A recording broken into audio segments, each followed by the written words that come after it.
They saw her before they knew her, and that was the first mistake. The judgment happened instantly, silently, almost automatically. It always does. A glance turns into a label. A label turns into a story. And once the story is written in their heads, facts stop matching.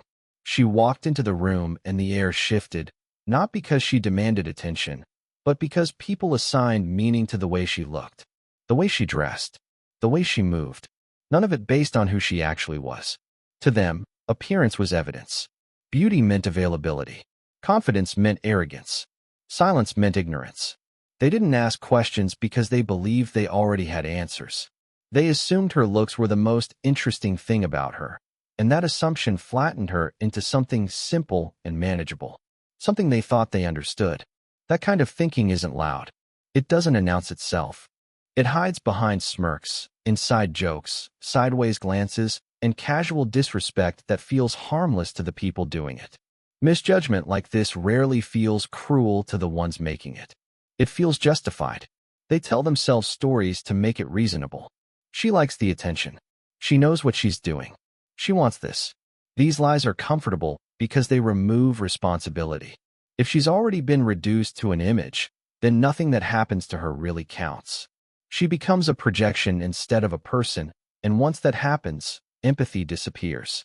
What makes this kind of misjudgment dangerous is how confident it is. They don't question themselves. They don't slow down.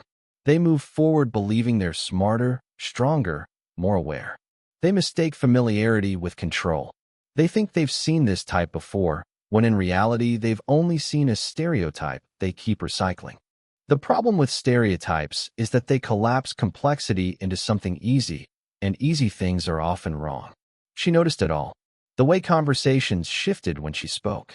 The way people talked around her instead of to her. The way respect was replaced with assumption. She didn't confront it because she didn't need to. She had learned long ago that being underestimated gives you room. When people think they know you, they stop paying attention. When they stop paying attention, they reveal themselves. Their intentions become sloppy. Their confidence becomes carelessness. Misjudging someone based on appearance isn't just about attraction or envy. It's about power. It's about deciding who matters and who doesn't, who gets protection and who gets dismissed. In their minds, she didn't qualify for seriousness. She was something to comment on, not listen to. Something to evaluate, not respect. That belief shaped every decision they made next. They spoke freely around her. They assumed she wouldn't notice, wouldn't understand, wouldn't react. They forgot that intelligence doesn't announce itself. Awareness doesn't always look like confrontation. Strength doesn't always need to be visible. The most dangerous thing about underestimating someone is that it blinds you to what's happening right in front of you. Appearance-based judgment is lazy. It shortcuts effort. It allows people to feel superior without earning it.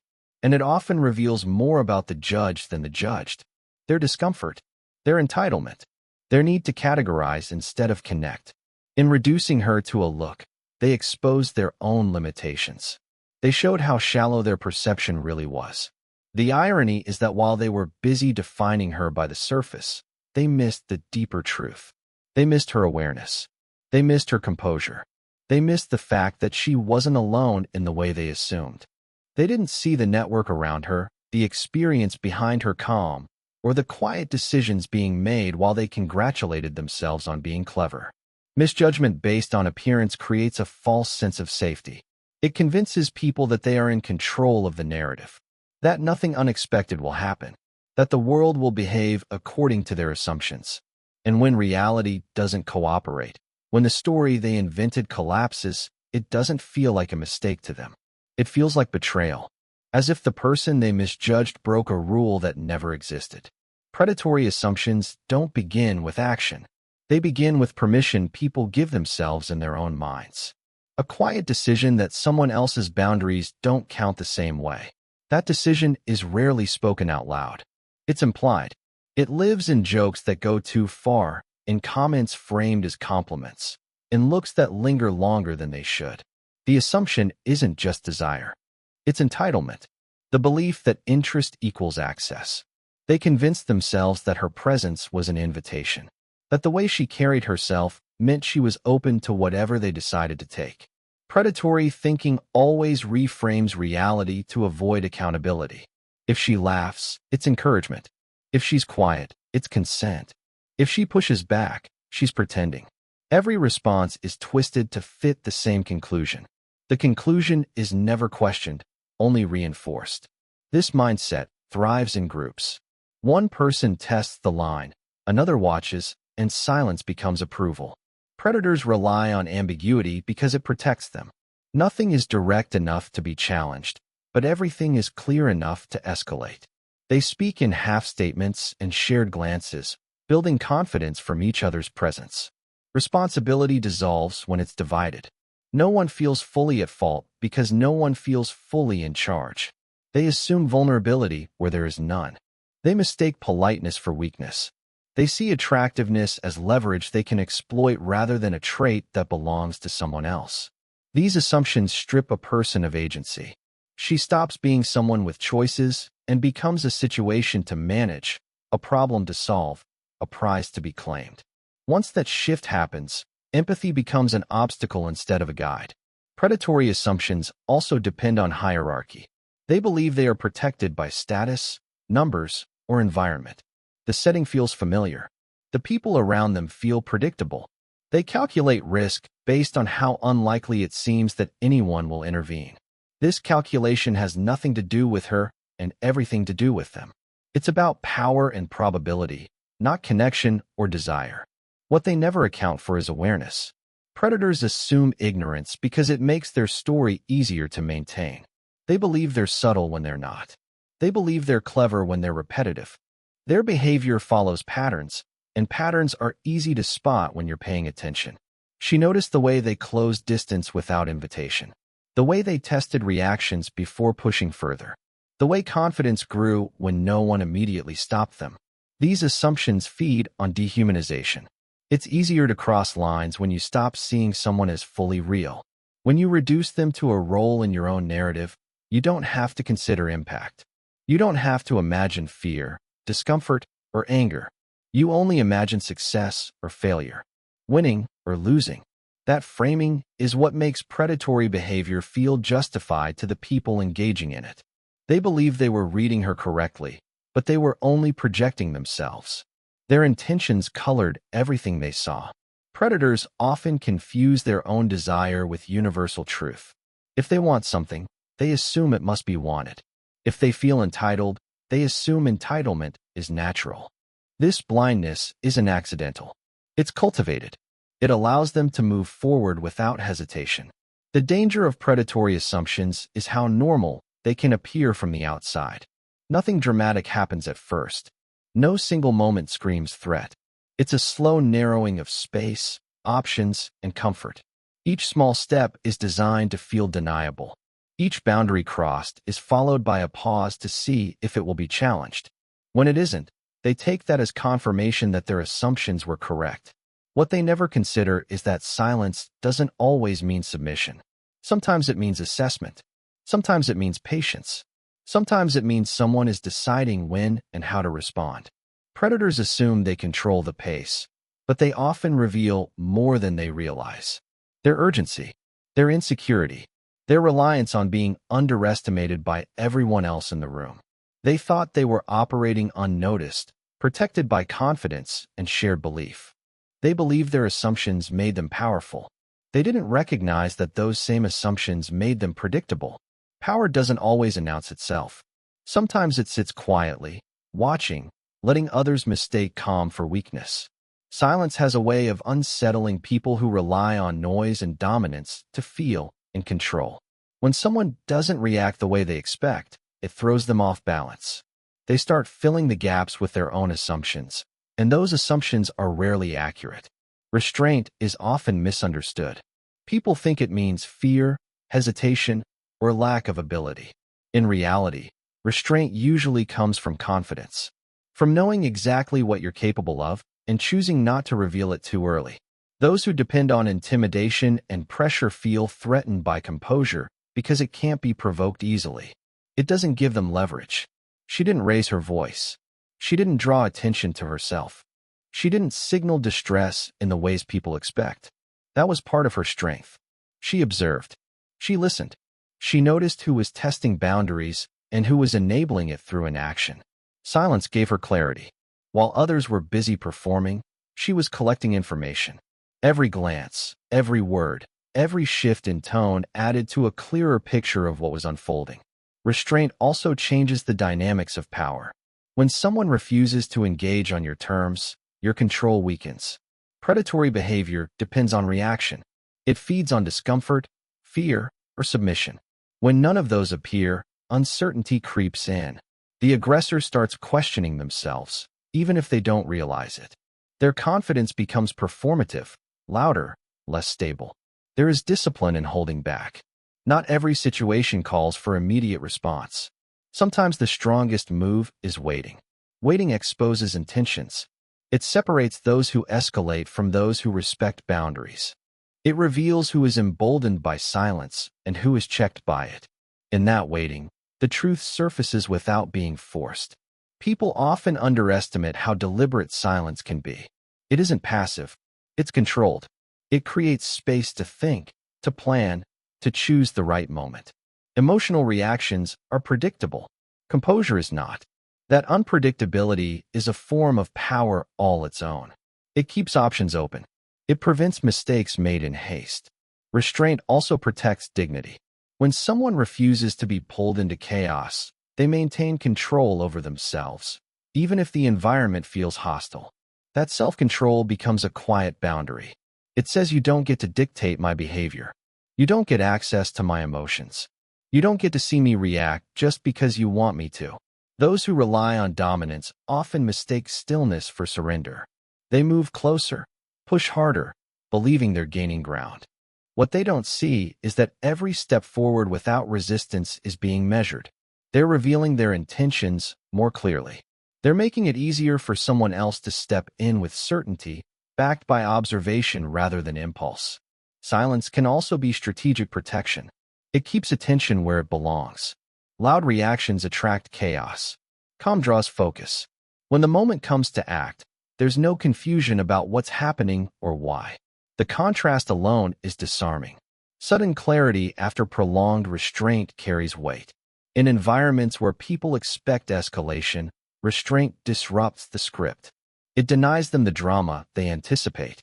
It removes the excuse of provocation. When action finally happens, it stands on solid ground. There's no ambiguity, no shared blame, just a clear line that has been crossed. Power expressed through restraint isn't about appearing superior. It's about maintaining control over timing and outcome. It's about refusing to let others rush you into decisions that serve their interests. Those who understand this don't need to prove anything. They already know where they stand. Silence doesn't mean nothing is happening. It often means everything is being calculated. Every second of restraint is a choice. A choice to wait until the moment is undeniable. A choice to act with precision rather than emotion. A choice to let others expose themselves fully before consequences arrive. The moment plans collapse is rarely loud at first. It doesn't announce itself with chaos or panic. It starts with a pause, a hesitation that wasn't supposed to happen, a look exchanged that doesn't carry the same confidence it did seconds before. Plans depend on momentum, and when that momentum breaks, everything built on it begins to weaken. They thought they had time to adjust, to maneuver, to push things back into the direction they wanted. But collapse doesn't ask for permission. It arrives when one variable changes, when one assumption turns out to be wrong. The room feels different. The air tightens. What felt coordinated a moment ago starts to feel fragile. The first sign is confusion. Someone misses a cue. Someone hesitates instead of advancing. The certainty they were relying on slips, and without certainty, their behavior becomes reactive. Plans that depend on control don't survive unpredictability. They were prepared for compliance, not resistance. For silence that meant submission, not silence that meant something else was unfolding. Their confidence was built on a shared belief that nothing would interrupt them. That belief acted like glue, holding their intentions together. Once it cracked, the structure weakened. People started watching each other instead of the situation. Responsibility shifted. No one wanted to be the one left exposed when things went wrong. Collapse reveals priorities. Suddenly, self-preservation replaces coordination. Each person begins calculating distance from the problem, from her, from the situation they helped create. What felt like unity becomes fragmentation. Small movements become noticeable. A step back, a sudden distraction, a forced laugh that doesn't land. The moment plans fall apart is also the moment masks slip. People show who they are when control is lost. The ones who were bold grow quiet. The ones who relied on numbers feel isolated. The energy that once felt predatory now feels nervous. Power drains quickly when it's no longer supported by certainty. What makes collapse so disorienting is that it doesn't match the story they told themselves. They expected progress, not interruption. Success, not exposure. When reality doesn't follow the script, people struggle to adapt. They cling to old assumptions even as evidence piles up against them. The shift doesn't need to be dramatic to be effective. Sometimes it's a single presence changing the balance. Sometimes it's awareness replacing ignorance. Sometimes it's the realization that someone else has been watching longer, thinking further ahead. Once that realization hits, everything slows down. Every move feels risky. They start second-guessing what they already did, what they said, who noticed. The past few minutes replay in their minds, but now the meaning has changed. Actions that felt harmless before now feel reckless. Words that felt clever now feel incriminating. Collapse brings clarity, and clarity is uncomfortable. The illusion of control is powerful until it breaks. When it does, people scramble to rebuild it, often making things worse. Overcorrection draws attention. Forced normalcy highlights tension.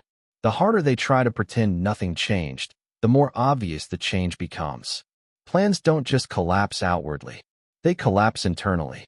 Confidence erodes. Coordination dissolves.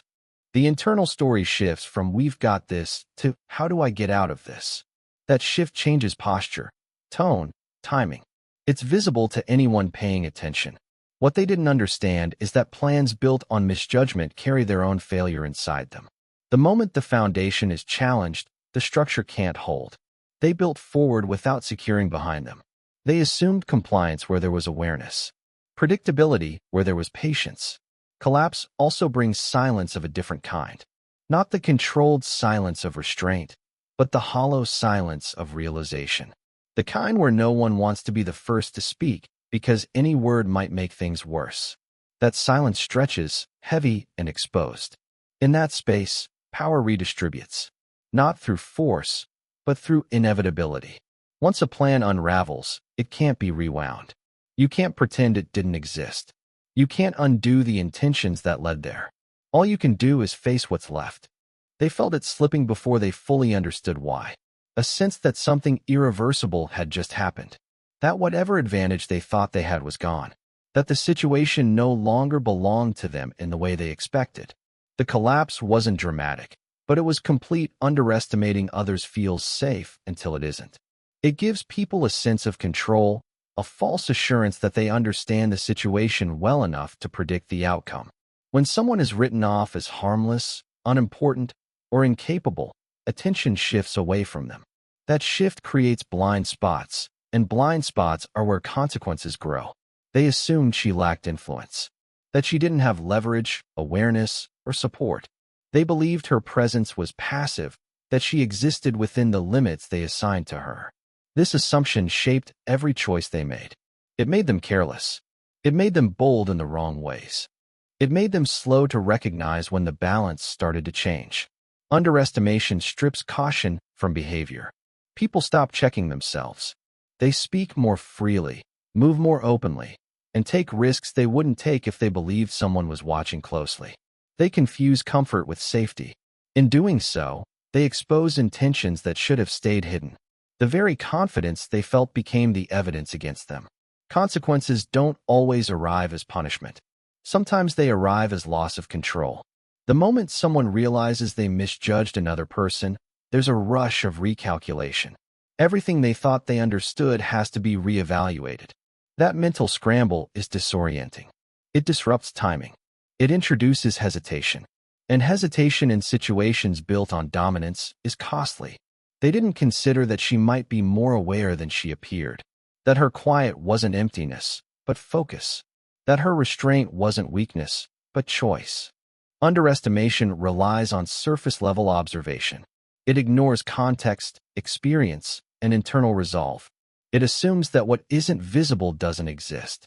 The consequences also extend beyond the immediate moment. Reputation shifts. Trust erodes. Once people realize they misread someone, they question their own judgment. That doubt lingers. It affects future decisions. It makes them second-guess themselves in situations where confidence once came easily. Underestimating others often reveals arrogance more than intelligence. It shows an unwillingness to accept complexity, a need to feel superior without earning it. That arrogance creates patterns. The same people who underestimate one person tend to underestimate others. Over time, those patterns compound. Mistake stacks on top of mistake. When reality pushes back, it doesn't do so gently. The gap between expectation and outcome becomes impossible to ignore. Actions taken under false assumptions carry real consequences. Words spoken in confidence can't be unsaid. Moves made without foresight can't be undone. Underestimation removes the margin for error. There's also a shift in power dynamics that comes with being underestimated.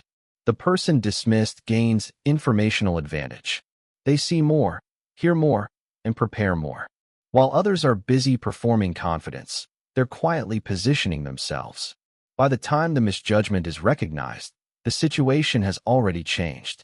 People often react poorly when they realize they were wrong. Some become defensive. Others try to reassert control aggressively. Both responses tend to accelerate consequences rather than avoid them. Attempts to regain dominance expose insecurity. Efforts to minimize the mistake draw attention to it. Underestimating someone can also isolate you from allies. When others see that you misread the situation, confidence in your leadership or judgment declines. People begin to distance themselves. No one wants to be associated with someone who didn't see what was obvious in hindsight. Accountability starts to spread. The consequences don't need to be dramatic to be lasting. Sometimes it's a shift in how people look at you, a pause before they respond, a lack of support when you expect it. Underestimation changes how stories are told afterward. It reframes who was perceptive and who was careless.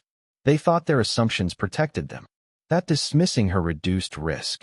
In reality, it removed their ability to respond effectively. When you don't take someone seriously, you don't prepare for them. And when preparation is missing, reaction becomes sloppy. What underestimation really does is remove respect from the equation. Once respect is gone, mistakes multiply, boundaries blur, judgment weakens. People stop listening. They stop observing. They stop adapting. And when circumstances shift, they're left reacting to a reality they failed to account for. The consequences unfold in layers. First confusion, then exposure, then realization. Each stage strips away another piece of the confidence they started with. By the time they understand the full scope of their mistake, the outcome is already set in motion. Protection is often misunderstood as control. People confuse standing between someone and danger with owning the space around them. True protection doesn't restrict movement or demand obedience. It doesn't speak over someone or decide for them. It exists to preserve choice, not remove it. The difference matters, especially in moments where power dynamics are already distorted. Possession is loud. It announces itself. It frames protection as entitlement. If I'm here, you're mine.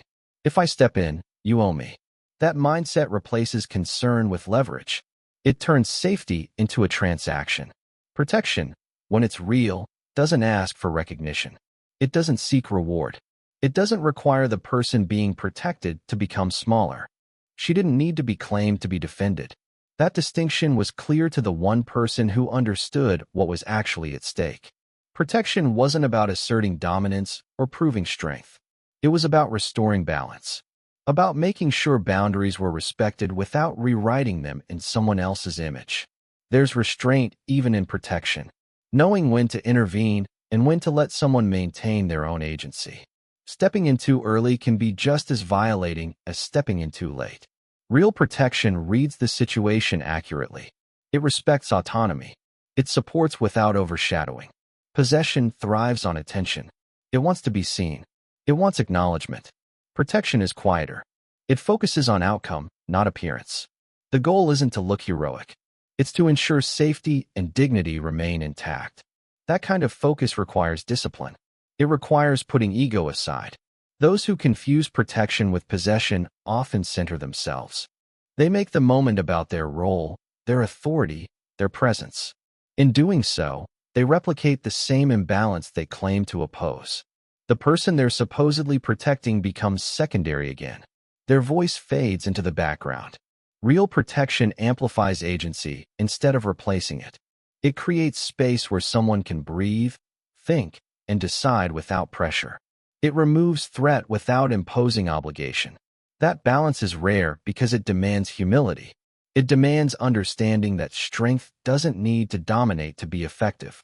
Protection also carries responsibility, not just for physical safety, but for aftermath. What happens next matters. How the situation is framed matters. Who gets to speak afterward matters. Possessive intervention often leaves damage behind. It resolves one problem by creating another.